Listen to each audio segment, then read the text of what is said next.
أعوذ بالله من الشيطان الرجيم. بسم الله الرحمن الرحيم. إن الذين جاءوا بالإفك عصبة منكم لا تحسبوه شرا لكم بل هو خير لكم لكل امرئ منهم ما اكتسب من الإثم والذي تولى كبره منهم له عذاب عظيم. قال المؤلف والمفسر رحمه الله تعالى: على من نفع بعلومه وعلومكم في الدارين آمين. إلى أن قال: ورواه بعضهم عن مسروق عن عبد الله بن مسعود رضي الله عنه عن أم رومان. والله أعلم.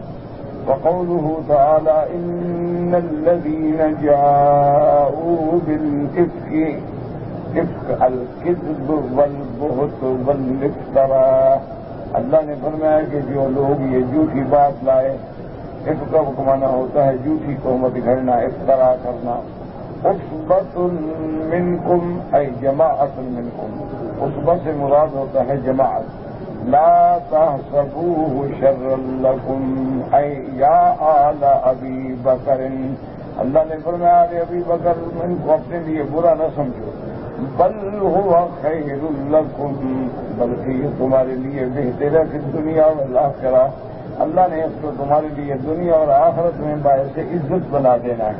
لسان صدق فی الدنیا، سچی بات دنیا میں، ورفعت منازل فی الآخرہ، اور آخرت کے درجات کی بلندی.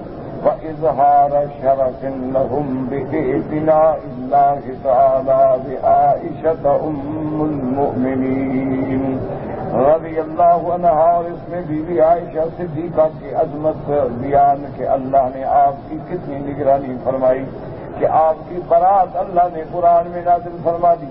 حیث انزل اللہ براءتها فی القرآن العظیم. یہ سیدہ عائشہ کی برات اللہ نے ایسی کتاب میں نازل فرمائی.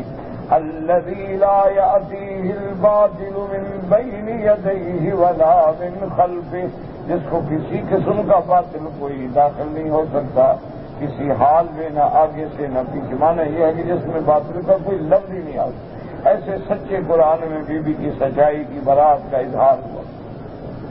ولہذا لما دخل علیہ ابن عباس رضی اللہ عنہ وناوی فی سیاق الموت، حضرت ابن عباس رضی اللہ تعالیٰ عنہ تشریف لائے جب بی بی عائشہ کی وفات کا وقت تھا، موت کا وقت تھا، اور آپ نے فرمایا: ابشری فإنک زوجۃ رسول اللہ صلی اللہ علیہ وسلم.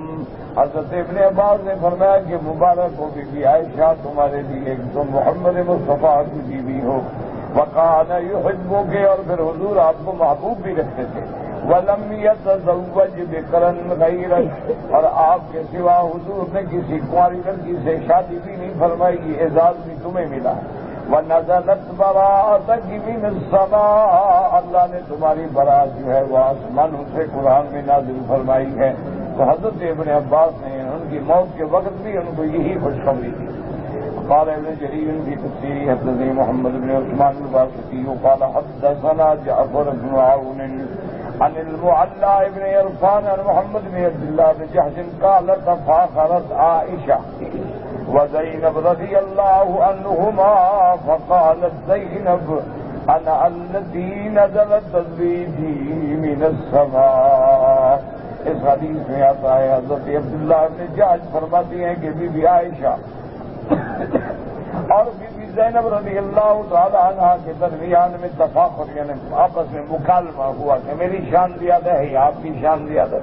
تو بی بی زینب رضی اللہ تعالی عنہ نے فرمایا کہ عائشہ میں تو وہ خوش نصیب ہوں کہ جس کی تزویج اللہ نے آسمانوں سے فرمائی، یعنی میرا نکاح اللہ نے آسمانوں سے کر دیا، جس کو قرآن پاک نے بھی ذکر کیا: فلما قضى زید زوجنا منها وطرا زوجناکہا. تو اللہ تو یہ بڑی شان ہے کہ جس کا نکاح اللہ عرش سے فرما دے. قال، اس کے بعد بی بی عائشہ نے فرمایا: انا الذی نظر عذری فی کتاب اللہ، حين حملني صفوان بن المعطل على الراحلة. بی بی عائشہ نے فرمایا لیکن میری شان بھی تو دیکھو کہ میری صفائی اللہ نے قرآن میں نازل فرمائی. اللہ تبارک و تعالیٰ نے جب مجھے صفوان بن المعطل قافلے سے دور سے اٹھا کے اونٹنی پہ سوار کر کے لائے اور دشمن نے تہمت لگائی تو میرے اللہ نے میرا عذر بیان فرمایا. وقالت لها زینب یا عائشہ ما قلت حین رکبتیہا. بی بی زینب نے پوچھا کہ بی بی عائشہ جب آپ اونٹ پہ سوار ہوئیں اس مصیبت کی گھڑی میں آپ کی زبان سے کیا نکلا تھا؟ بی بی فرماتی ہیں قالت قلت حسبی اللہ ونعم الوکیل. قالت قلت کلمۃ المؤمنین. بی بی عائشہ نے فرمایا کہ میری زبان پہ اس وقت یہ کلمہ تھا حسبی اللہ ونعم الوکیل. تو بی بی زینب نے فرمایا کہ واقعی عائشہ تم نے وہ کلمہ کہا ہے جو ایمان والے دکھ کے وقت کہتے ہیں. تو یہ کلمہ مبارک جو ہے اس کی بڑی شان ہے، بڑی عظمت ہے، اور اس پر علماء نے کتابیں بھی لکھی ہیں کہ سیدنا ابراہیم کو جب آگ میں ڈالا گیا ان نے بھی یہی کلمہ پڑھا. اسی طرح جب بی بی حاجرہ کو آپ نے مکے میں چھوڑا انہوں نے بھی یہی کلمہ کہا. اور یہ تو قرآن میں موجود ہے نا کہ جب جنگ احد پر صحابہ کو خبر ملی دشمنوں کے آنے کی فزادوہم ایمانا فقالوا حسبنا اللہ ونعم الوکیل. تو ہر مصیبت کے لیے اور بڑے سے بڑے دشمنوں سے بچنے کے لیے یہ کلمہ اکثیر ہے. اس کا پڑھنا جو ہے بس بعض علماء تو فرماتے ہیں 300 پڑھو بعض 500، لیکن جتنا ہو پڑھتے رہو، چلتے پھرتے اٹھتے بیٹھتے، وضو ہے نہیں ہے، بس حسبنا اللہ ونعم الوکیل. وقوله تعالى لكل امرئ منهم ما اكتسب من الاثم. اي لكل من تكلم في هذه القضيه رماه من عائشہ رضی اللہ عنہا بشيء من الفاحشة عظيم من العذاب. اللہ نے فرمایا کہ جس بندے نے بھی اس قضیے میں بات کی اور بی بی عائشہ کی تہمت میں شریک ہوا ہے اور ایسی بری تہمت لگائی اس کا حصہ ہے عذاب عظیم میں سے. والذی تولی کبرہ منہم لہو عذاب عظیم. اے قبل ابتدا بھی جس نے سب سے پہلے اس مسئلے کی ابتدا کی، کیونکہ سب سے بڑا ظالم تو وہ ہے نا البادی اظلم، جو آدمی ابتدا کرے وہ ظالم ہوتا ہے. تو اس قصے کی ابتدا کرنے والا جو ہے عبداللہ ابن ابی ابن سلول ہے رئیس المنافقین. وقیل الذی کان یجمع یستوشیہ ویذیعہ ویشیعہ. یہ وہی ظالم ہے جو یہ باتیں اکٹھی کرتا تھا پھر لوگوں میں پھیلاتا تھا. تو اصل ابتدا کرنے والا یہی ہے. اس کے لیے اللہ نے بطور خاص فرمایا لہو عذاب عظیم، اس کے لیے بہت بڑا عذاب ہے علی ذالک.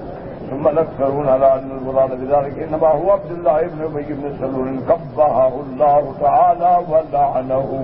تو جمہور یہی فرماتے ہیں کہ اس سے مراد والذی تولی کبرہ سے مراد جو ہے عبداللہ ابن ابی ابن سلول ہے جس نے اس فتنے کی ابتدا کی. وهو الذي تقدم النص عليه في الحديث وقال ذلك مجاهد وغير واحد. بلکہ بعض علماء کہتے ہیں کہ المراد بحسان بن ثابت، لیکن یہ قول غریب ہے. ولولا انه وقع في صحيح البخاري ما قد يدل على ايراد ذلك لما كان لإراده كبير فائدة. کیونکہ حضرت حسان تو صحابی ہیں، عاشق رسول ہیں، مداح رسول ہیں، شاعر رسول ہیں. اتنا غلطی ضرور ہوئی ان سے کہ وہ بھی اس میں شریک ہو گئے، لیکن یہ نہیں کہ وہ فتنہ گھڑنے والے ہوں. فتنے کی ابتدا کرنے والا عبداللہ ابن ابی ابن سلول. فإنه من الصحابة، کیونکہ حضرت حسان تو صحابی ہیں الذین لهم فضائل ومناقب ومآثر، جن کی شان ہے. وأحسن معاصره أنه كان يذب عن رسول الله صلی اللہ علیہ وسلم بشعرہ. اور سب سے بڑی تعریف تو اس کی یہ ہے کہ وہ ایسا شاعر ہے جس نے ہمیشہ حضور کے دشمنوں کو جواب دیا، حضور کی شان بیان کی، حضور کی شان میں قصیدے لکھے اور دشمنوں کا رد کرتا رہا. بس اتفاق ہے انسان بڑے بڑے لوگ ہیں ان کے پاؤں بھی پھسل جاتے ہیں. اس کے بعد فرماتے ہیں والذی قال رسول حاجہم وجبریل معک. اللہ کے نبی نے جس کے شان میں فرمایا تھا کہ حسان مذمت کرو قریش کی، اللہ کا جبریل تیرے ساتھ مدد کر رہے ہیں۔ وقال لا مشن بالزوال مسروق قال كنت عند عائشة رضي الله تعالى عنها فدخل صبح منظر قالوا وسادة فلما خرج قلت يا ما تصنعين بهذا يعني يدخل عليك، وفي رواية إذا تأذنين لهذا يدخل عليك، وقد قال الله والذي تولى كبره منهم له عذاب عظيم. قالت وأي عذاب أشد من العمى وكان قد ذهب بصره لعل الله أن يجعل ذلك هو العذاب العظيم. ایک دن بی عائشہ رضی اللہ تعالیٰ عنہ کے پاس حضرت حسان آئے، ملنے کے لیے آئے تو بی نے اجازت دی ملنے کی اور سرانا بھی دیا کہ بچھا کے اس کے اوپر بیٹھے. تو جب وہ مل کے چلے گئے تو لوگ بیویوں نے کہا کہ بیوی آپ نے کیا کیا، یہ بندہ تو ہے جو آپ پر تہمت لگانے والوں اور آپ اس کی اتنی مدد کر رہی ہیں، سرانا دے رہی ہیں، ملنے کی اجازت دے رہی ہیں، گھر میں داخل ہونے کی اجازت دے رہی ہیں. بیوی نے فرمایا اللہ کے بندے اگر واقعی عذاب عظیم سے مراد یہی ہے تو بیچارہ اندھا تو ہو گیا ہے، اور کیا عذاب ہو، یہ تو عذاب ہو گیا ہے، اس کو دنیا اس کافی ہے، اس کے زیادہ اور کیا چاہیے. شاید یہی وہ عذاب عظیم ہے جو اللہ نے اس کو دنیا میں دے دیا ہے. ثم قالت انه كان ينافع عن رسول الله عن رسول الله صلى الله عليه وسلم ودخل عليها شيئا يمتدحها به. اور اس کے بعد بیوی نے کہا دیکھو حسان کچھ بھی ہو لیکن وہ میرے مدنی کے دشمنوں کو رد کرتا تھا، حضور کی جواب دیتا تھا، حضور کی طرف سے دفاع کرتا تھا، لہذا میں اس کو اپنے آنے سے نہیں منع کر سکتی ہوں.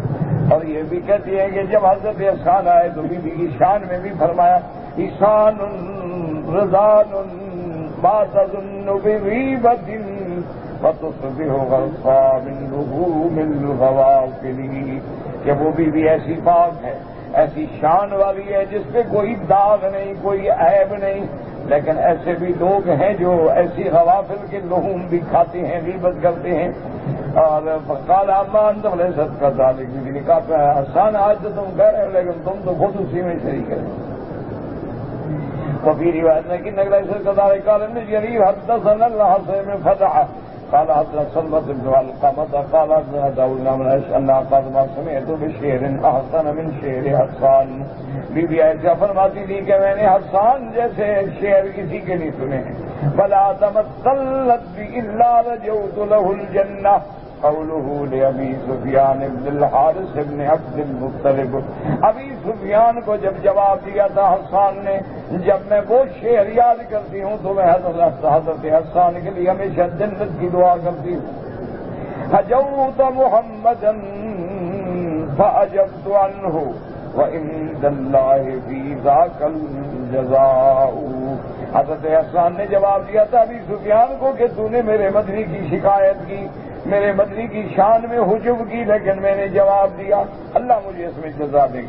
فإن أبي ووالده وعرضي لعرض محمد منكم بقاء. حضرت حسان نے کہا خدا کی قسم میرا باپ، میرے باپ دادا، میرا سارا خاندان محمد مدنی کی عزت کے لیے ڈھال بنے گا. اتشتمه ولست له بكفر فشركما لخيركم الفداء. حضرت حسان نے فرمایا تم میرے مدنی کو گالی دیتے ہو، تمہارا کیا مقابلہ ہے میرے مدنی کے مقابلے کا. لسانی صارم لا عیب فیہ وبحری لا تقدرہ الدلاء.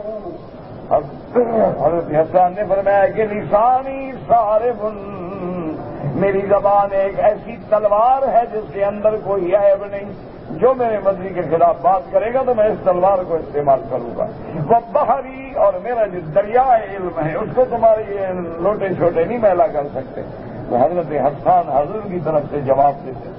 ایک دفعہ حضور کو حضرت حسان نے عرض کیا گیا رسول اللہ قریش نے آپ کی شان میں بڑی مذمت کوتاہی کی ہے، مجھے اجازت دیں کہ میں جواب دوں. حضور پاک نے فرمایا حسان اجازت تو میں تم کو دے دوں لیکن میں بھی تو قریشی ہوں نا. جب تم قریش کی مذمت کرو گے تو میں بھی تو قریش میں سے ہوں، تو پھر ان کو کیسے جواب دو گے. کہنے لگا خدا کی قسم حضور مجھے جواب دینے کی اجازت تو دیں، میں آپ کو تو ایسے نکال لوں گا نا جیسے بال مکھن سے نکالا جاتا ہے، آپ کی ذات میں تو حرف بھی نہیں آئے گا۔ حضور نے فرمایا اچھا ہی جاتا۔ تو پھر حضرت حسان کھڑے ہوئے اور حضور نے آپ کے لیے منبر رکھوایا اور حضور دعا کرتے رہے، اللہم ایدہ بروح القدس، کہ اللہ جبریل کے ذریعے میرے شاعر کے دل و دماغ میں مضامین ڈال کریں۔ تو یہ نعت خوان محمد مصطفیٰ، حضور کی نعت پڑھنا، نعت سننا سب جائز ہے۔ سوال صرف اتنا ہے، فرق اتنا ہے کہ محمد مدنی کی نعت کو ڈھول تماشے نہ بناؤ کہ کہیں طبلہ بج رہا ہے اور ہارمونیم بج رہا ہے اور شان محمد مصطفیٰ بیان ہو رہی۔ یہ تو مزامیر شیطان ہے، ان کا کیا تعلق ہے شان محمد مصطفیٰ؟ اسی طریقے سے بعض لوگ جو ہیں حضور کی نعت ہو رہی ہے اور بیویاں بے پردہ بیٹھی ہوئی ہیں، یہ کون سی نعت ہے بھائی؟ یہ تو نعت خوانی نہیں، یہ تو فتنہ ہے، یہ تو بدعات منکرہ ہیں کہ ان کے اللہ نے فرمایا کہ عورت کو قرآن زور سے نہ پڑے، اس کی کوئی آواز نہ سنے، اسی لیے اللہ نے عورت کو اذان دینے کی اجازت نہیں دی کہ اس کی آواز کوئی نہ سنے، امام مسجد میں بننے کی اجازت نہیں دی کہ اس کی آواز کوئی نہ سنے، اور وہ حضور کی نعتیں پڑھ رہی ہیں اور قوالیاں ہیں اور چہرے کھلے ہوئے ہیں اور کیمرے گھوم گھوم کے آ رہے ہیں اور فلمیں پہ آن لائن دکھائے جا رہے ہیں، انا للہ وانا الیہ راجعون۔ اس نعت خوانی کی محفل میں عجب نہیں بلکہ اللہ کے عذاب کے حقدار ہے، یہ تو توہین محمد مصطفیٰ۔ اسی طرح وہ بھی نعت خوانی نہیں ہوتی کہ جن کی نعتیں فلمی دھنوں پہ بنائی جائیں، فلمی انداز میں گائی جائیں، یہ سب حرام ہے، مگر نہ نعت خوانی ہو، شعر ہو، مدح ہو، قصیدہ ہو محمد مصطفیٰ کا، اس کا تو نعوذ باللہ انکار کرنے والا کافر ہو جائے گا۔ جس کی شان خود خدا نے بیان کی ہو تو بندہ کیوں نہ بیان کرے؟ لیکن شان ہوتی ہے نا، جیسے حضرت حسان بیان کرتے تھے اور جیسے اور صحابہ نے کہا وَأَحْسَنُ مِنْكَ لَمْ تَرَ قَطُّ عَيْنِي وَأَجْمَلُ مِنْكَ لَمْ تَلِدِ النِّسَاءُ، محمد مصطفیٰ تیرے جیسا جمال کسی آنکھ نے دیکھا نہیں اور تیرے جیسا خوبصورت کسی ماں نے جینا ہی نہیں۔ تو اسی طرح جیسے پہلے بزرگوں نے کہا بلغ العلا بکمالہ کشف الدجی بجمالہ حسنت جمیع خصالہ صلوا علیہ وآلہ اللہم صل علی سیدنا محمد وعلی آل سیدنا محمد کما صلیت علی ابراہیم۔ سیدہ عائشہ نے حضور کی شان میں قصیدہ کہا، فرمایا کہ اس کے بعد فرماتی ہے کہ لنا شمس وللآفاق شمس وشمسی احسن من شمس السماء، فرمایا ایک دنیا کا سورج ہے، ایک عائشہ کا سورج ہے، میرا سورج دنیا والوں کے سورج سے زیادہ بہتر ہے، کیونکہ شمس الآفاق تطلع بعد فجر وشمسی تطلع بعد العشاء، دنیا کا سورج تو صبح کو نکلتا ہے، محمد کا چہرہ جو ہے وہ تو رات کو بھی سورج سے زیادہ روشن۔ صلی اللہ علیہ وعلی آلہ واصحابہ وسلم تسلیما کثیرا کثیرا۔ سیدہ فاطمہ الزہرا بنت النبی المصطفیٰ رضی اللہ تعالی عنہا نے حضور کی شان میں مرثیہ پڑھا ہے، قصیدے پڑھے ہیں، اور بی بی حضور کی وفات کے بعد کہتے ہیں صبت علی مصائب لو انہا صبت علی الایام سرن لیالیا، کہ میرا مدنی تیرے جانے کے بعد تیری جدائی میں مجھ پہ اتنا غم گرا ہے، اگر یہ غم کسی دن پر گرا تو دن بھی سیاہ رات میں بدل جائے گا۔ تو آپ شعر پڑھیں جس میں شان محمد مصطفیٰ ہو، اللہ تبارک و تعالی آپ کو نصیب کرے، اللہ ہمیں نصیب کرے۔ حضرت میر علی رحمت اللہ علیہ گل شریف کے جو بزرگ تھے نا، انہوں نے بھی حضور کی شان میں بڑی قصیدے فرمائے ہیں، کتنے مہر علی کتنے تیری ثنا گستاخ اکھاں کتنے جالڑیاں۔ تو بات کریں جو بات ہو شان محمد مصطفیٰ کے لائق ہو، کون منکر ہے نعت کا، کون منکر ہے مدح محمد مصطفیٰ کا، کون منکر ہے ثنائے محمد مصطفیٰ کا صلی اللہ علیہ وآلہ آلہ و اصحابہ وسلم تسلیما کثیرا۔ لیکن خدا کے لیے ایک طرف نعت محمد مصطفیٰ ہو اور دوسری طرف آپ کے آلات ہوں موسیقی کے، تو یہ تو فتنہ ہے۔ حضور نے فرمایا مزامیر شیطان ہے۔ حضور نے فرمایا جتنے گانے بجانے کے آلات ہیں یہ سارے شیطان کے آلات، کہاں شیطانی آلات اور کہاں نعت محمد مصطفیٰ، عقل کی بات۔ اللہ تبارک و تعالی رحمت فرمائے۔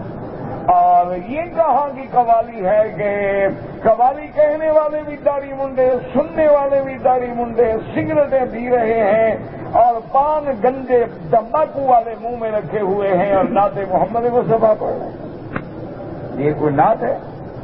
ہزار بار بشویم دہن و مشک و گلاب، ہنوز نام تو گفتن کمال بے ادبیست۔ عاشق کہتا ہے کہ اگر 1000 دفعہ میں مشک و گلاب کے عرق سے اپنا منہ دھو ڈالوں تو محمد مدنی تیرا نام لیتے ڈرتا ہوں کہیں بے ادبی نہ ہو جائے۔ عبدالحمید عدم ہوتے تھے، شاعر تھے، تھا تو بیچارہ اللہ بخش دے بہت ہو گیا، حالانکہ سید تھا بیچارہ، اللہ مغفرت کرے، بہت بڑا شاعر تھا لیکن تھا وہ شرابی کبابی ملنگ قسم کا آدمی، اللہ مغفرت کرے، خدا معاف کر دے۔ ہر کسی نے مرنا ہے، ہم اس سے بدلے زیادہ گناہ گار ہوں گے۔ تو اس کو ایک دن دوستوں نے شاگردوں نے مجبور کیا کہ آپ ہر غزل کہتے ہیں لیکن حضور کے شان میں تو غزل کہو۔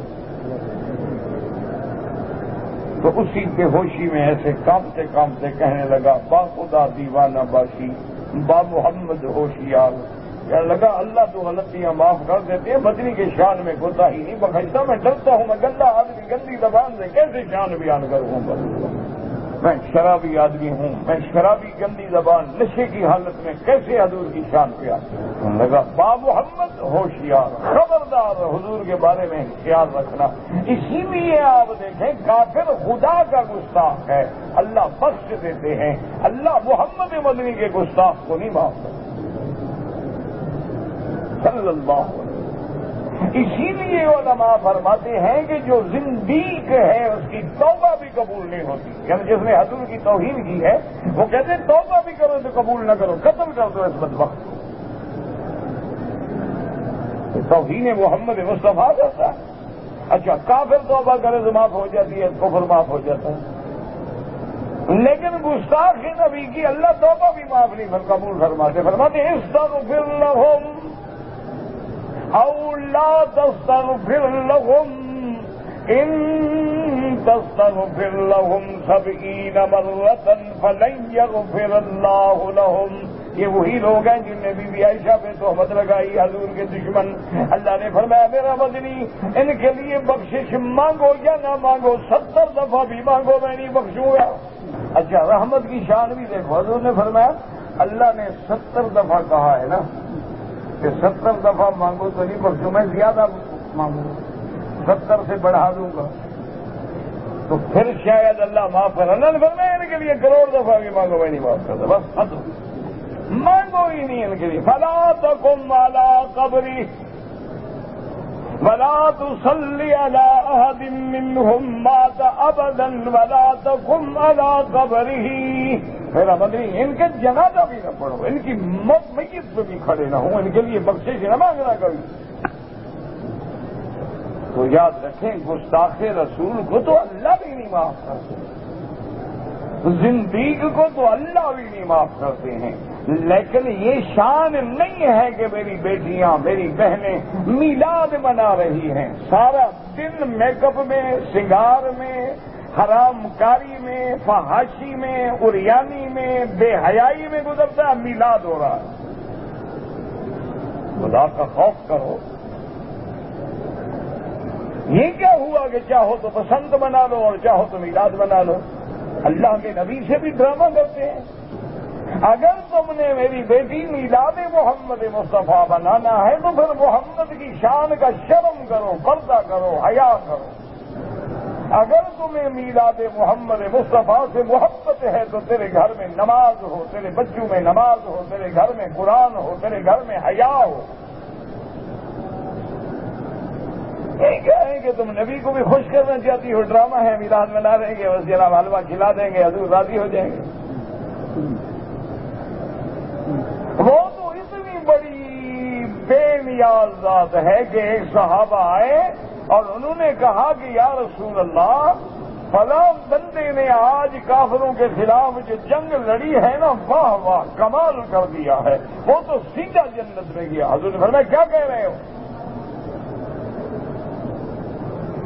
میں نے کہا حضور آج اس نے بے جگری سے اتنی دشمنوں پہ مقابلہ کیا ہے اور شہید ہوا ہے، اور شہید کا مقام جنت ہے۔ حضور نے فرمایا میں اپنی آنکھوں سے دیکھ رہا ہوں کہ اس کے سر پہ جہنم کی آگ جل رہی ہے۔ یا رسول اللہ وہ شہید ہو گیا؟ فرمایا ہاں شہید ہو گیا، لیکن مال غنیمت سے اس نے مال چرایا ہے۔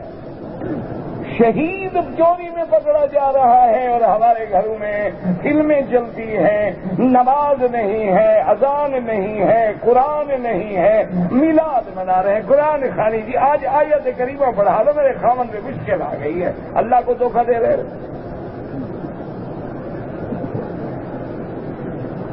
ایک بات حضرت یونس جیسا نبی ہے، صرف اجتہادی خطا ہے کہ آپ کو حکم کا انتظار کرنا تھا کہ اللہ حکم دے کہ بستی سے جاؤ یا نہ جاؤ۔ صرف اتنی بات کہ جب اللہ کسی بستی پہ عذاب کا فیصلہ فرماتے ہیں تو اپنے نبی کو بھی حکم بھیجیں گے، افسر پہ اہل کام لے اپنے بچوں کو لے کے نکل جائیں۔ حضرت یونس اسی انتظار میں نہیں رکے، بس اتنی سی بات ہوئی اور چل پڑے کہ بھی اس بستی میں عذاب آنا ہے، لہٰذا میں جاؤں۔ اللہ نے فرمایا اچھا میرے حکم کی انتظار کیے بغیر چل پڑے ہو؟ میرے حکم کا انتظار نہیں کیا ہے؟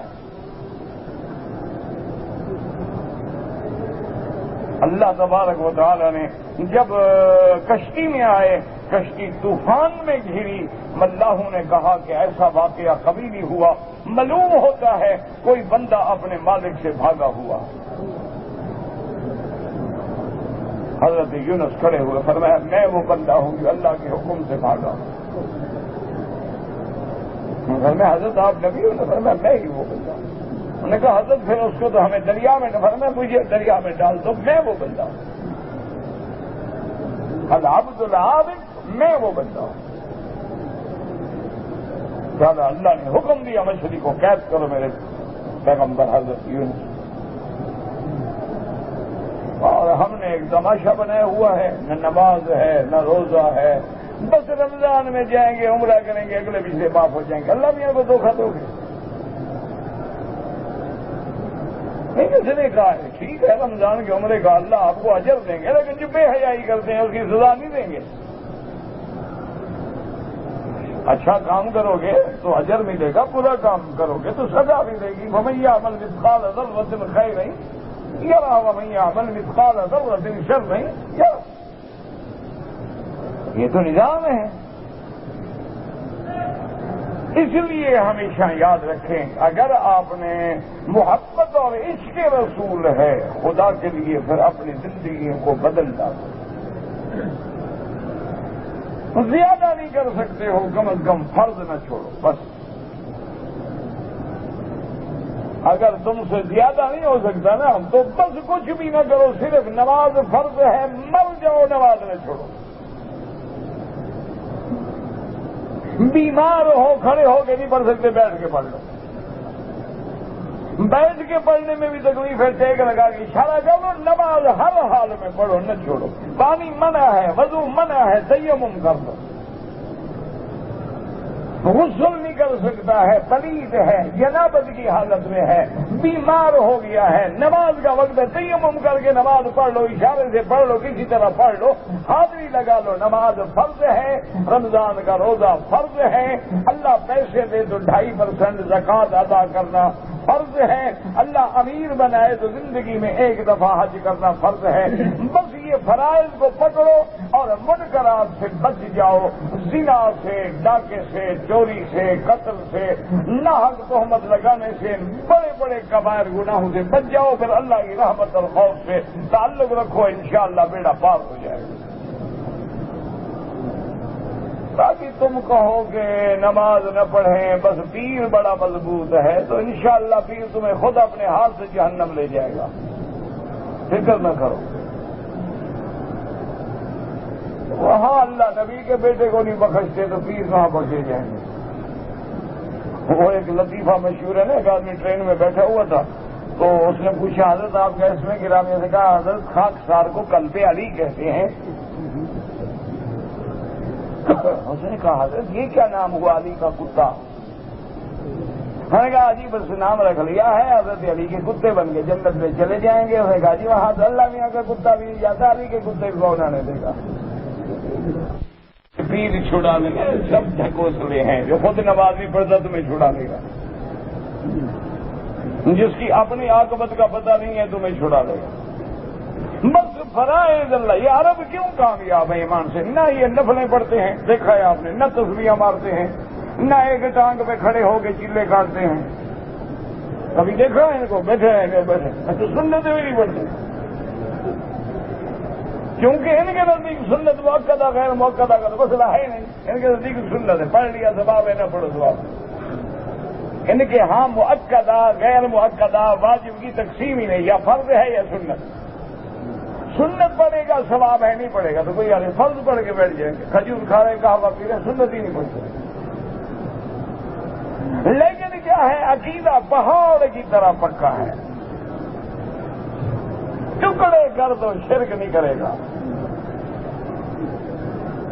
ٹکڑے کر دو کبھی غیر اللہ کے آگے نہیں جھکے گا، ٹکڑے کر دو کبھی 11ویں 11ویں اور قبروں پہ جا پہ خیراتیں نہیں چلائے گا۔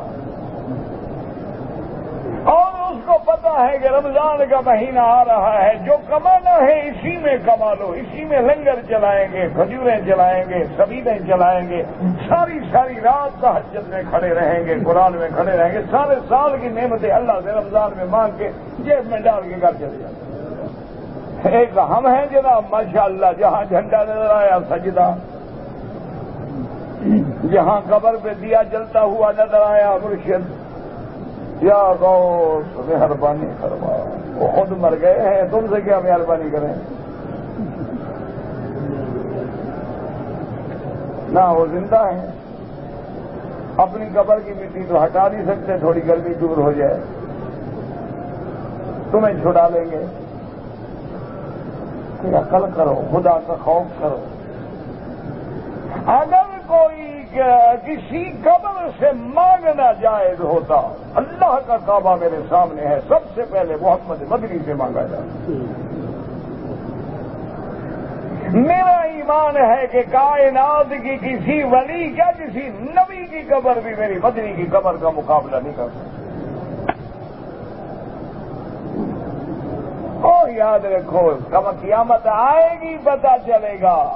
ہم کہتے ہیں خدا بھی ایک ہے اور محمد بھی ایک ہے، اس کا روضہ بھی ایک ہے، خدا کے ساتھ بھی شریک نہ کر، محمد کے مقابلے پہ روضے نہ بنا، ورنہ قیامت میں خدا پکڑے گا۔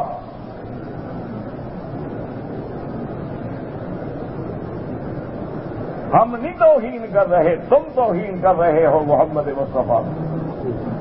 ہر جگہ تم نے روضہ بنا دیا ہے کہ حضور کے روضے پہ جانے کی پھر ضرورت ہی کیا ہے؟ ہر جگہ تم نے مشکل کشا پیدا کر دیے ہیں، ہر جگہ تم نے حاجت روا پیدا فرما دیے ہیں، یہ زندہ پیر ہے، یہ مردہ پیر ہے، یہ ظاہر پیر ہے، یہ پیر صحابی ہے، یہ پیر عجائب ہے، یہ عجیب بات۔ اچھا، جو فوت ہو گئے انہوں نے بھی کبھی نہیں کہا کہ میری قبر پہ آ کے ایسا کرو۔ اللہ ان کی قبروں پہ کروڑوں رحمتیں فرمائے، اللہ ان کی قبروں کو باغ جنت بنائے، انہوں نے کبھی نہیں کہا۔ عبد القادر جیلانی نے لکھا ہے کہ جو بندہ نکاح کرے کسی عورت کے ساتھ اور کہے کہ اللہ گواہ ہے اور دوسرے گواہ محمد مصطفیٰ ہے، فرمایا وہ کافر ہو جاتا ہے، اس نے محمد مدنی کو ہر جگہ حاضر ناظر مانا۔ یہ لکھنے والے بیرانے بیر ہیں، یہ مرشد حضرت عبد القادر جیلانی نے لکھا ہے کہ جو یہ عقیدہ رکھے کہ اللہ بھی گواہ ہے کہ اللہ ہر چیز جانتے ہیں اور محمد مصطفیٰ بھی گواہ ہے، مانا خدا کے مقابلے پہ لے آیا ہے نبی کو، یہاں اس نے حاضر نادر سمجھا ہے، اس نے شرک کیا ہے، کافر ہو گیا۔ کہ لوگ کہتے تھے نا جی اللہ رسول گواہ، یہ کہنے سے بندہ سیدھا کافر ہو جاتا ہے، سمجھ آیا مسئلہ؟ عمرے پہ آئے ہیں، پوچھو حضرت کب تشریف ہے؟ بس جی حضور نے بلایا ہے، اس کو خدا نے نہیں بلایا، اس کو حضور نے بلایا ہے۔ اچھا حضور جب عمرہ کرنے آئے ان کو کس نے بلایا؟ یعنی نبی کو تو خدا بلاتا ہے، تمہیں نبی بلاتا ہے، اللہ نے کہا دفعہ ہو، میرے پاس آنے کے قابل ہی نہیں ہے، تم بلاؤ بلا لو۔ عقل کرو، بلانے والا کون ہے؟ اللہ نہ چاہے، یاد رکھو مکے میں رہتے ہوئے بھی عمرہ نصیب نہ ہو۔ میں نے ایک دفعہ سفر کیا تھا دمام سے کار پہ، تو جو ڈرائیور تھا اس کو میں نے خالص عربی، خالص بدو، نسلی عربی، یہ بھی نہیں کہ نقلی عربی ہو 2 نمبر، نسلن اصلن عرب تھا۔ تو میں نے اس کو کہا بھی طائف میں فلاں جگہ گاڑی روکنی ہے، میں نے احرام باندھنا ہے۔ خیر وہ آ گیا، اس نے پیسے لینے تھے، اس کو کیا تکلیف ہو سکتی تھی؟ اس نے آگے گاڑی روکی، مجھے کہا یہ کیا ہوتا ہے عمرہ، یہ کیا ہوتا ہے میقات؟ اور میں نے کہا اللہ کے بندے تمہیں پتہ نہیں ہے میقات ہے، عمرہ ہوتا ہے، مکہ شریف جائیں گے، طواف کریں۔ انہوں نے کہا میری عمر اس وقت 60 سال ہو گئی ہے، میں تقریباً ہفتے میں 3 دفعہ مکے آتا ہوں، میں نے تو کعبہ ہی نہیں دیکھا۔ میں نے اس کے لیے احرام خریدا، میں نے کہا غسل کرو، یہ احرام ہے، چلو آج تو میرے ساتھ کر لینا ایک دفعہ۔ کہتا ٹھیک ہے اللہ تجھے جزا دے یار، مجھے عمرہ کروا دو، کیسے ہوتا ہے عمرہ؟ تو ہم نے احرام باندھا، اس کو بتایا، لبیک پڑھائی، میرے ساتھ آیا، عمرہ کیا، بدو تھا نا، عرب تھا، اب وہ کیا میں کرایہ نہیں دیتا۔ خدا کے بندے عجیب بات ہے، اس دور میں 500 ریال بڑا کرایہ ہوتا تھا، 500 ریال، کیونکہ پوری گاڑی تمام سے آئی تھی کار، تو 500 ریال کرایہ طے تھا۔ وہ کہ میں آپ سے کرایہ نہیں دوں گا، آپ نے تو مجھے کعبہ دکھا دیا، میں نے 60 سال میں نہیں دیکھا۔ میں نے کہا بس تم مجھے پیر نہ بناؤ، کہ لے لو، اور حلال کے ہیں الحمدللہ، یہ حرام کے نہیں ہیں پیسے۔ انہوں نے کہا ابھی میں بھی بدوں، میں نہیں دوں گا۔ میں نے کہا اچھا خیرات کا دو، کہا تم میری طرف سے کر۔ میں نے کہا یہ کوئی بات ہے، 60 سال گزر گیا، میں نے تو خدا کا کعبہ ہی نہیں دیکھا۔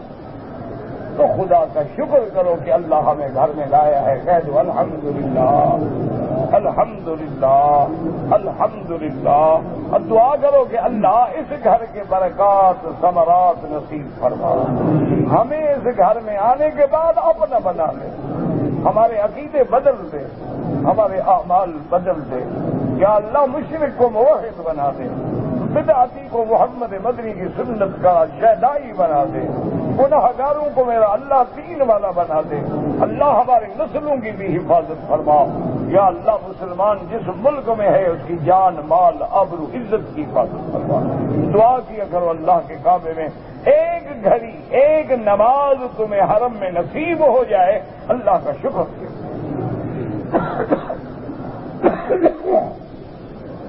میرے والد صاحب رحمۃ اللہ علیہ الحمدللہ ثم الحمدللہ، جنہوں نے 40 سال اللہ کے حرم میں قرآن و حدیث پڑھایا، اور آج بھی میں کعبہ سامنے ہے میرے، حرم میں بیٹھا ہوں، میں چیلنج کرتا ہوں کوئی مائی کا لال اگر ہے تو مکے میں پیدا کرو جس نے میرے باپ کو 100 ریال بھی دیا ہوا یا انہوں نے مانگا ہو۔ کبھی کسی نے دے دیا 2 ریال 10 ریال 5 ریال، دروازے پہ کھڑے ہو جاتے تھے، بھائی کوئی غریب ہے مسکین ہے ادھر آؤ ادھر آؤ، وہ تقسیم کر کے پھر گھر جاتے تھے۔ جو لوگ پرانے دور کے رہتے ہیں مکے میں پوچھ لیں ان سے، کبھی کسی شاہوں کی دعوت پہ نہیں گئے، کبھی انہوں نے جبے گجرے نہیں پہنے، وہی پگڑی وہی جوتا وہی کرتا وہی دیسی لباس جو اپنی زندگی میں پہنا تھا، موت تک وہی پہنا۔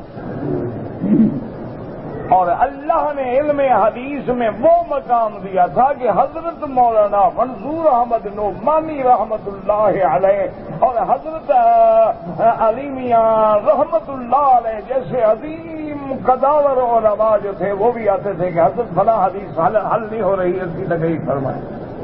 کیونکہ جس نے شیخ الہند سے پڑھا ہو، جس نے تفسیر امام انقلاب عبید اللہ سندھی سے پڑھی ہو، جس نے پیر بھی خلیفہ غلام احمد دین پوری جیسا دیکھا ہو رحمت اللہ علیہم اجمعین، یعنی اللہ کی شان ہے. اللہ تبارک و تعالی نے ان سے اتنا اللہ نے حدیث کا قرآن کا کام لیا کہ زندگی اسی میں الحمدللہ ان کی بیت گئی. آخری عمر میں ان کی نظر بند ہو گئی. نظر آنا جو تھا نا بالکل ایسے کر کے دیکھتے تھے ورنہ نظر نہیں آتا تھا. تو میں نے ڈاکٹروں سے مشورہ کیا اور والد صاحب رحمت اللہ علیہ کو میں نے رات کو علیحدہ بیٹھے تھے تو تیار کیا. میں نے کہا حضرت اس کا آپریشن جو ہے نا وہ امریکہ میں بھی اور انگلینڈ میں بھی ہو سکتا ہے اور سارا الحمدللہ انتظام ہو گیا ہے. دوستوں کی ذمہ داری ہے، احباب نے کہہ دیا ہے بس آپ مہربانی کریں وہاں زیادہ سے زیادہ 2 دن یا 3 دن رکنا پڑے گا. 1 دن جانے کا، 1 آنے کا، 3-4 دن وہاں لگیں گے. تو وہ سنتے نہ تو مسکرا کے کہہ دیتے اچھا ٹھیک ہے ٹھیک ہے. ایک دن جب میں نے بہت زیادہ اصرار کیا میں نے کہا حضرت کیا بات، اللہ نے سارے وسائل دے دیے، ٹکٹ ہے، خرچہ ہے، ڈاکٹر ہیں آگے انتظار کر رہے ہیں تو آپ مانتے ہی نہیں ہیں. تو اٹھ کے بیٹھ گئے اور فرمانے لگے بیٹا بات سنو. ایک تو حدیث محمد مصطفیٰ ہے کہ من اخذ حبیبتہ فی آخر عمر ہی، اللہ جس کی عمر آخری عمر میں آنکھیں لے لے نبینا ہو جائے وہ صبر کرے تو اللہ جنت دے دیتے ہیں. پتہ نہیں اللہ مجھے اسی طرح جنت دینا چاہتے ہو. اور دوسرا انہوں نے کہا کہ تم میرے اچھے بیٹے ہو، مجھے مکے سے نکالنے کے لیے آئے ہو. القیام فیہا سعادت والخروج منہا شقاوت، اس کی ایک گھڑی سعادت ہے اور نکلنا جو ہے بدبختی ہے. اچھے میرے بیٹے ہو، مجھے بدبخت بنانے آئے ہو کہ میں آپریشن کے لیے اللہ کا کعبہ چھوڑ دوں. بس ٹھیک ہے میں اللہ کے فیصلے پہ راضی ہوں. اب ایسی بھی وہ خدا کی قدرت ہے. آخری دن سے آخری دنوں میں یعنی چند 1-آدھا مہینہ ایسی حالت میں گزرا. اس سے پہلے الحمدللہ ٹھیک تھے، اس کے بعد ویسے بھی وفات ہو گئی. تو وہ یہ فرماتے تھے کہ اگر اللہ مکے مدینے کی ایک گھڑی ادب سے نصیب کر دے تو تیری ساری زندگی سے بہتر. بس مہربانی کر کے دعا کیا کرو اللہ ہمیں حیات. اب تم بسم اللہ اللہ اکبر حجر اسود کو کر رہے ہو، دیکھا اور تم رہے ہو تو پھر آنے کا کوئی فائدہ نہیں. اس سے گھر بیٹھے رہو بہتر ہے. طواف بھی کر رہے ہو ماشاء اللہ سبحان اللہ الحمدللہ سبحان اللہ سبحان اللہ سبحان اللہ اور تم بھی دیکھ رہے ہو کیا فائدہ. اس سے گھر مرو زیادہ بہتر. اگر حرم میں آ کے تم نے ٹیلی فون کی گھنٹیاں بجانی ہے تو لعنت ہے ایسے آدمی پر. یہ اللہ کا گھر ہے کہ موسیقی بجانے کی جگہ ہے. تم گانے کی دھنیں لگا کے خدا کے کعبے میں آتے ہو اور اللہ کے عذاب کو دعوت دیتے ہو. خدا کا خوف کرو، حرم میں داخل بند کر دو. کون سا تم ہارڈ لائن پہ بیٹھے ہو کہ پریزیڈنٹ نے تم سے رابطہ قائم کرنا ہے. انا للہ ہے. ادھر آدمی نماز پڑھے اللہ اکبر، ادھر گانا لگا ہوا. ادھر آدمی کہتے سبحان ربی العظیم، ادھر گانا کرتا ہے. یہ مسلمان ہے؟ کون کہتا ہے یہ مسلمان؟ خدا کا خوف کرو. اور اللہ اگر ہمت دے تمہارے ساتھ جس کی گھنٹی بجے 1-2 دفعہ تو سمجھاؤ، نہ سمجھے نہ 1 دفعہ لے کے توڑ دو، جان چھوٹے، کوئی غضب نہیں ہو جائے گا. 2-4 ٹوٹیں گے نہ عقل آ جائے گی سب کو انشاءاللہ. ایک دفعہ پیار سے سمجھا دو کہ جی بند کرو بکواس. اللہ کے حرم میں موسیقی گانے. اچھا بعض اتنی گندی دھنیں ہیں، اتنی خبیث دھنیں ہیں کہ شیطان بھی نہ سنے. اس کے بعد جناب بیوی صاحبہ فرماتی ہیں فقیر یا ام المؤمنین لیس ھذا لغوا قال انما اللغو ما قیل عند النساء قال رسول اللہ علیہ اللہ یقول، تو کہا گیا ام المؤمنین یہ جو ہے کیا یہ کلام لغو نے کہا نہیں، لغو تو وہ ہوتا ہے جو شاعر عورتوں کی تعریفیں کریں، بالوں کی تعریفیں کریں، حسن و جمال کی تعریفیں کریں، جو حضور کی تعریف کرے وہ کیسے لغو ہے؟ وہ تو شان محمد مصطفیٰ ہے۔ قالت اذهب وكنا بالسيف ثانية ضربة ضربه إياها صفان وسلم حين بلغ أن يتكلم في ذلك فعلاه بالسيف وقال يقتله۔ تو انہوں نے کہا بی بی آپ نے کیوں اجازت دی حسان کو؟ انہوں نے کہا دیکھو اللہ نے اس کو اندھا کر دیا اور اس کو وہی تلوار کی مار کافی ہے جو صفوان نے اس کو ماری تھی۔ جب اس کو پتا لگا نا کہ میری تہمت لگانے میں یہ بھی شریک تلوار لے گیا لیکن الٹی ماری، شکر ہے کہ مر نہیں گیا اس سے۔ تو بہرحال اللہ تبارک و تعالیٰ سے دعا کریں، اللہ تبارک و تعالیٰ ہمیں صحیح معنی میں مسلمان بنا دے اور حضور کا غلام بنا دے۔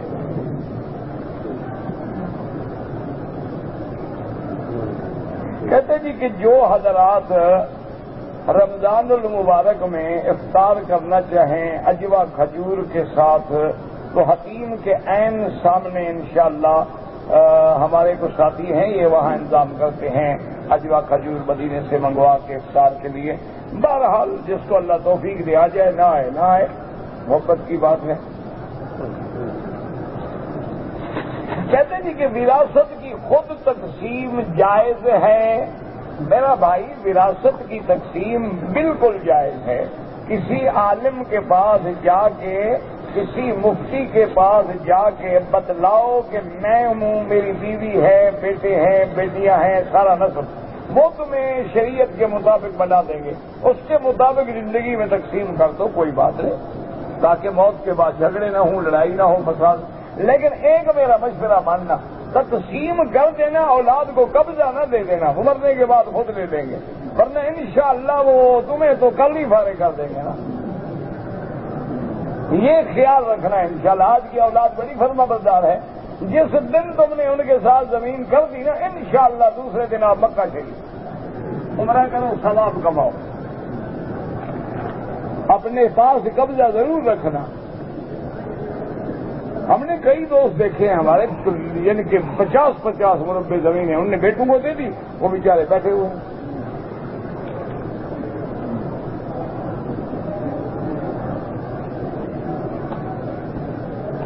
ایک آدمی ہے زکوٰۃ بھی دیتا ہے، صدقہ بھی دیتا ہے، نمازیں بھی پڑھتا ہے، لیکن اپنی بہن کی میراث کا حصہ نہیں دیتا، جہنم میں جائے گا۔ فوراً ادا کرو، فوراً یہ حقوق العباد ہے، یا معافی مانگو یا ادا کرو۔ ایک ٹکڑا بالشت کے برابر جو آدمی کسی کی زمین کھائے گا 7 طبق جہنم میں گلے میں ڈالے جائیں گے۔ یہ نمازیں چھڑا لیں گی لوگوں کا حق کھا کر، واہ بھائی واہ، ٹھیک ہے، لوگوں کا 10 لاکھ کھا جاؤ، ساری رات تہجد پڑھتے رہو۔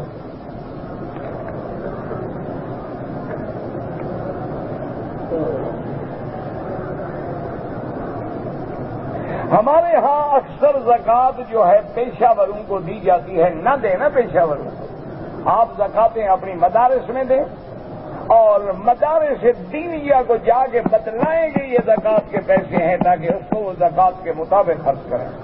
آج کل ان کے علاوہ کوئی صحیح جگہ ملنا بہت مشکل ہے، جو اس حال میں بھی کہ ساری دنیا کا کفر ان کو دبانے میں تیار ہے لیکن وہ اللہ کا نام لے کے بیٹھے ہوئے ہیں۔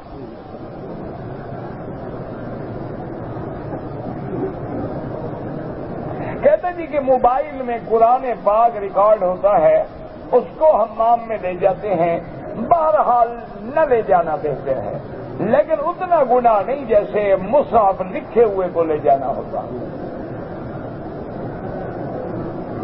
حرم شریف میں نفل عبادت میں افضل طواف ہے، کیونکہ طواف کسی جگہ نہیں ہو سکتا، باقی تو ہر عبادت ہر جگہ ہو سکتی ہے۔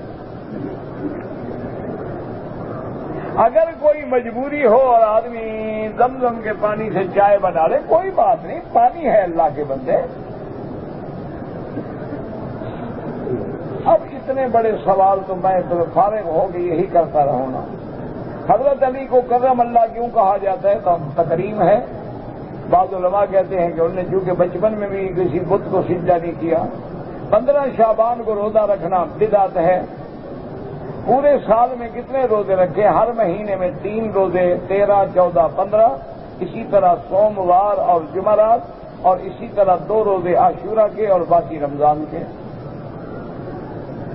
فضائل الگ چیز ہے، مسائل الگ۔ پھر مسائل میں بعض چیزیں واجبات ہیں، بعض فرائض ہیں۔ اگر کوئی آدمی قرآن کو مصلے پہ رکھ کے پڑھے کوئی حرج نہیں، اللہ نیتوں کو جانتے ہیں، تیرا مقصد توہین نہیں۔ اگر کوئی آدمی شلوار کے نیچے انڈر ویئر پہن لیتا ہے نماز پڑھے، ٹھیک ہے، کوئی بات نہیں، اور زیادہ محفوظ ہے۔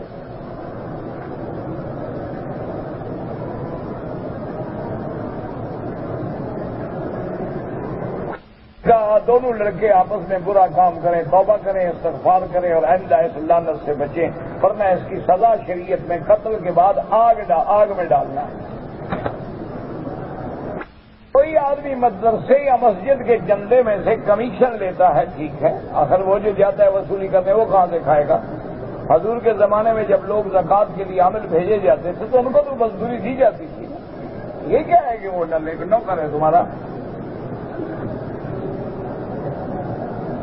اچھا دیکھو، یہ باقی سبزی منڈی میں کمیشن کا مسئلہ نہیں پوچھیں گے، اڑے گا یہی مدرسہ ہے۔ یہ کیونکہ دین کا کام ہے، یہی اٹک جائے گا۔ حالت سفر میں قضا نمازوں کو حالت اقامت میں کیسے پوری کرے؟ جو نماز سفر میں قضا ہوئی ادا بھی اسی طرح سفری نماز کرے گا، جو حضر میں قضا ہوئی اس کو پوری ادا کرے گا۔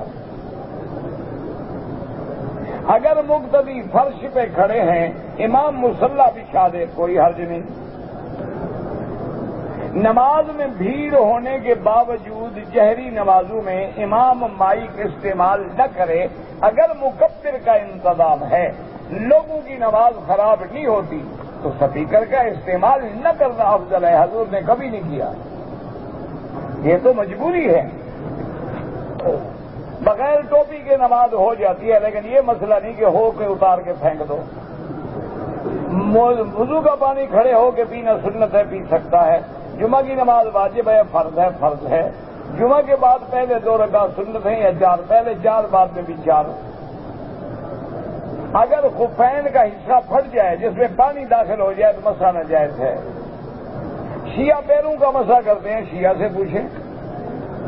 باقی کون سا کام سیدھا کرتے ہیں؟ باقی الٹا کرتے ہیں، وضو بھی الٹا کرتے ہیں۔ کوئی نئی بات ہے بلا؟ کلمہ بھی ان کا اپنا ہے، اذان بھی اپنی ہے، وضو بھی اپنا ہے۔ آخر انہوں نے اپنی جو ایک بنانی ہے تو کچھ تو کریں نا۔ دعا کرو اللہ ان کو بھی ہدایت دے، اللہ جھگڑے دور کرے۔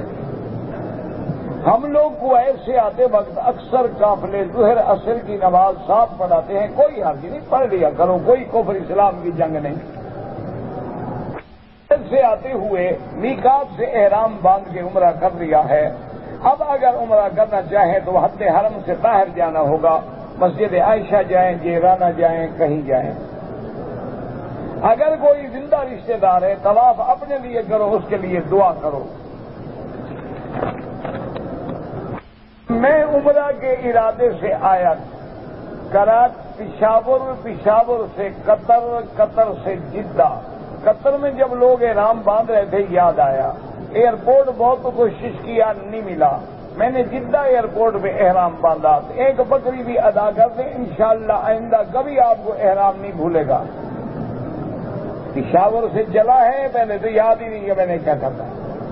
پھر قطر میں لوگوں کو دیکھا تو خیال آیا کہ ہاں میں نے احرام بھی باندھا تھا، اب احرام نہیں ملتا، نہ ملتا احرام۔ اگر تم مسئلہ جانتے تو کوئی مشکل نہیں تھی، شلوار میں بیٹھے رہو، بنیان اور کرتا نکال کے کندھے پہ ڈال دو، لبیک اللہم لبیک، جدے اتر کے چادر باندھ لو، بس کوئی مسئلہ نہیں۔ اب ایک بکری دو، انشاءاللہ کبھی آپ سے پھر غلطی نہیں ہوگی، اگر ہو تو پھر میں دوں گا بکری تمہاری۔ صورت ملک فضیلت وہاں لکھی ہوئی ہے، سنیں۔ اب یہ مسئلے بیان کرنے کا وقت ہے، فضیلتیں بیان کرنے کا وقت ہے۔ آج سے کام کے سلسلے میں عمرہ کے بغیر آ گیا، کام والے کے لیے کوئی دم نہیں۔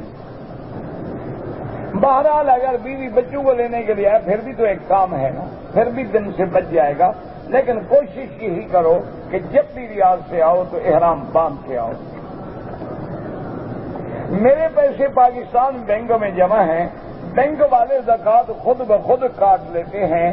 بہرحال ان کی زکوٰۃ کا اعتبار نہ کرو، خود دیا کرو تو بہتر ہے۔ ایک تو وہ صحیح جگہ نہیں دیتے، دوسرا جب وہ کاٹتے ہیں تو ان کو آپ نے وکیل شرعی نہیں بنایا، کاٹنے کی اجازت ہی نہیں دی۔ تیسرا ان کا حال یہ ہے کہ اگر جون میں کاٹنی ہے، پیسے مئی میں آئے تب بھی وہ کاٹ لیں گے، حالانکہ سال نہیں گزرا تو زکوٰۃ کیسے کٹ گئی؟ وہ تو چکر ہے، ڈھونگ ہے۔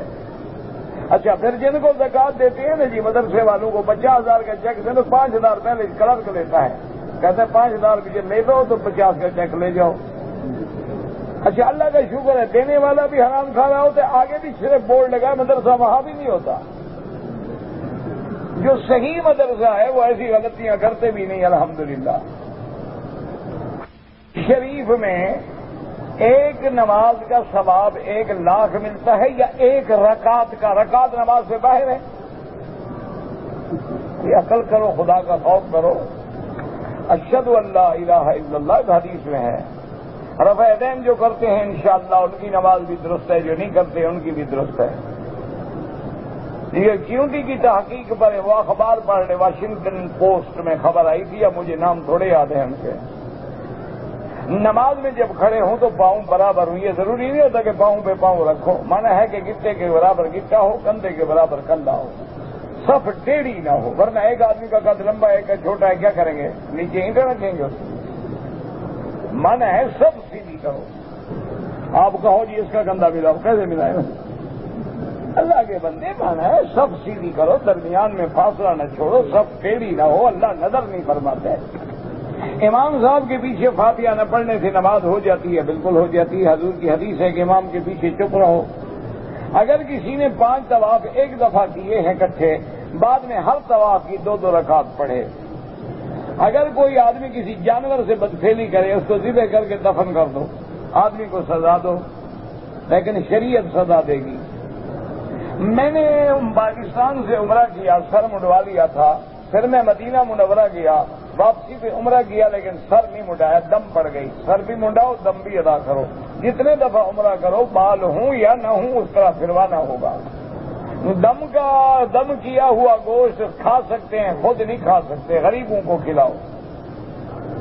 میں قطر میں امام ہوں لیکن حنفی وطر کو 2 سلام کے ساتھ پڑھا سکتا ہوں، مجبوری ہے نوکری کے لیے تو کوئی فرق نہیں پڑتا، وہ بھی حدیث میں موجود ہے، یہ بھی حدیث میں موجود ہے، کوئی جھگڑا نہیں۔